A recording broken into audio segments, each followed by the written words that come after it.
حضرت عبدالرحمن ابن ابی بکر رضی اللہ عنہما بیان کرتے ہیں کہ ہمارے ہاں کچھ مہمان آ گئے، جبکہ حضرت ابو بکر رضی اللہ عنہ رات کو رسول اللہ کے ساتھ گفتگو میں مشغول ہو جایا کرتے تھے۔ تو انہوں نے کہا کہ میرے آنے تک تم ان کی ضیافت اور خدمت سے فارغ ہو جانا۔ چنانچہ میں ان کے پاس ان کی ضیافت لے کر آیا تو انہوں نے کہا، ہم نہیں کھائیں گے حتیٰ کہ ابو بکر آ جائیں۔ چنانچہ وہ دیر سے اون آئے اور پوچھا کہ تمہارے مہمانوں کا کیا ہوا؟ کیا تم ان کی مہمانداری سے فارغ ہو چکے ہو؟ گھر والوں نے کہا، نہیں۔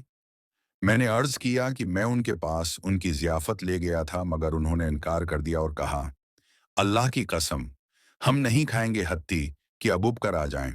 ان مہمانوں نے بھی تصدیق کی کہ یہ ہمارے پاس ضیافت لایا تھا، مگر ہم نے انکار کر دیا حتیٰ کہ آپ آ جائیں۔ ابو بکر نے پوچھا، تمہیں میرے بغیر کھانے سے کیا مانے رہا؟ انہوں نے کہا، آپ کے باعث، آپ کی عدم موجودگی۔ تو ابو بکر رضی اللہ عنہ نے کہا، قسم اللہ کی، میں آج رات یہ نہیں کھاؤں گا۔ تو انہوں نے کہا، اور ہم بھی اللہ کی قسم نہیں کھائیں گے حتیٰ کہ آپ کھائیں۔ ابو بکر رضی اللہ عنہ نے کہا، آج جیسی بری رات میں نے نہیں دیکھی، اور فرمایا، کھانا لاؤ۔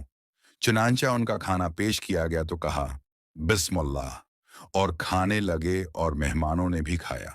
عبد الرحمن کہتے ہیں، مجھے بتایا گیا کہ صبح کے وقت وہ ابو بکر رضی اللہ عنہ نبی کی خدمت میں حاضر ہوئے، اور وہ سب آپ کے گوش گزار کیا جو کچھ انہوں ابو بکر نے کیا اور مہمانوں نے کیا۔